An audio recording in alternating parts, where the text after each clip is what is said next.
สวัสดีครับพวกกับเตอร์เกมเมอร์อีกเช่นเคยในวันนี้เรามาสร้าง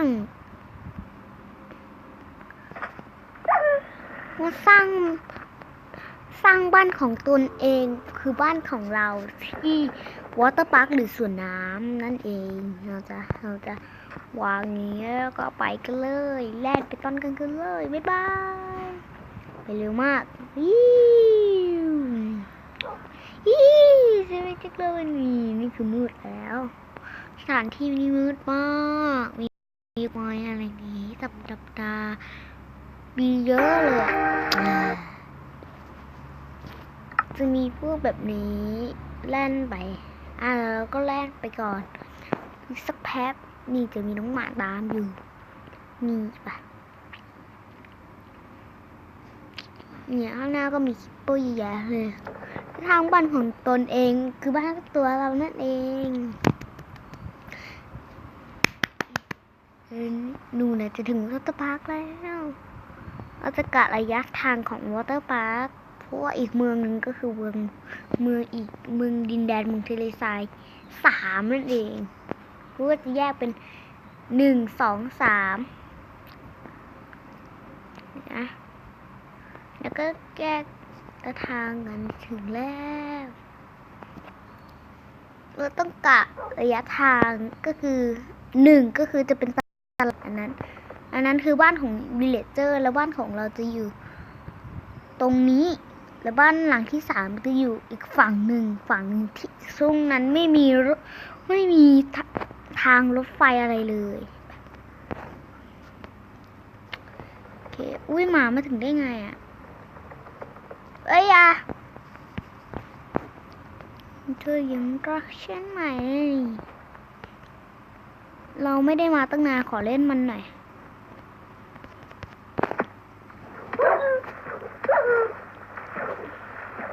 เอาอุ้ยมืดมากสำเร็จตกแน่ๆดูสิ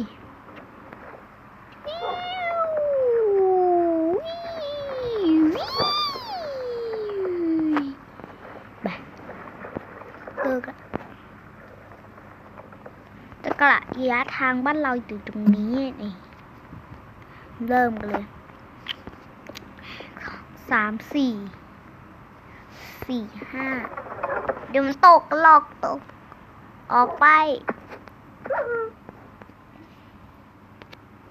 ออก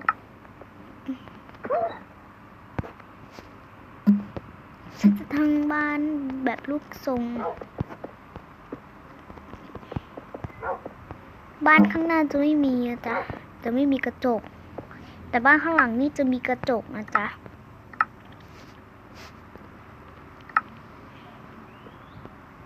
อย่างนี้ลบตัวน้องลบไง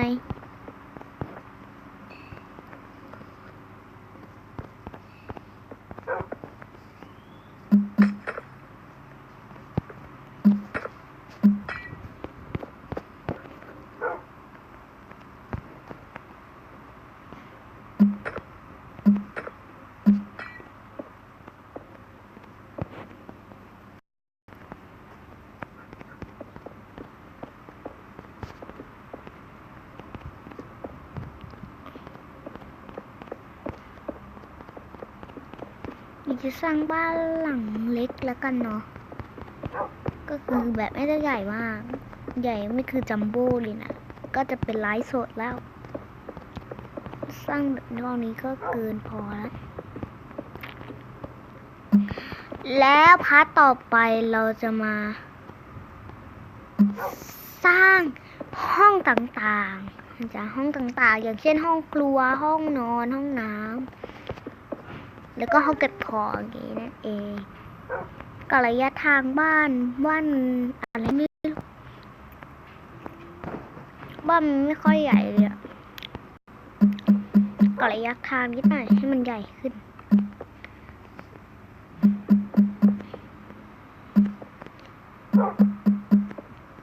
อ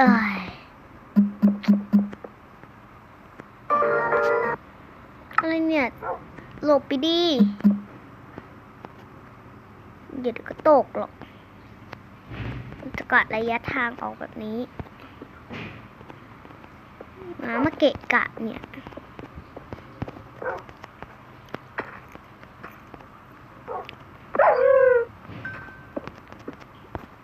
ขอโทษพี่ขอโทษน้องหมาพี่ขอโทษ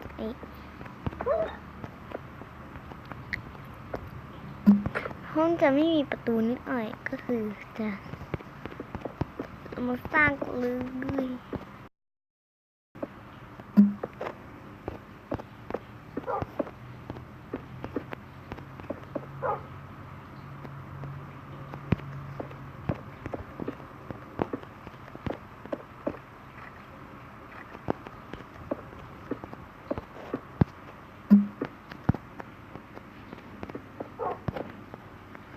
โอเคประตูสร้างตรงนี้ติ้งติ้งแล้วก็ประดับด้วยโคมไฟประตู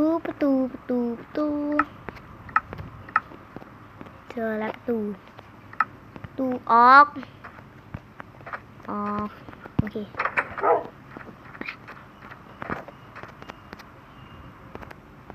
เอาล่ะถ้าใครชอบก็อย่าลืมกดไลค์กดแชร์กด Subscribe สำหรับคลิปนี้ขอตัวลาไปก่อนสวัสดีครับอย่าให้ทำมีอีกเยอะเลยนะคะบ๊ายบายจุ๊บบ๊ายบายโอเคบ้านมีคำถามให้บ้านที่สร้างมันคือบ้านแบบไหนก็อย่าลืมกด Subscribe ด้วยนะกดคอมเมนต์ไว้ข้างล่างเลยถ้าใครชอบบ๊ายบายจุ๊บ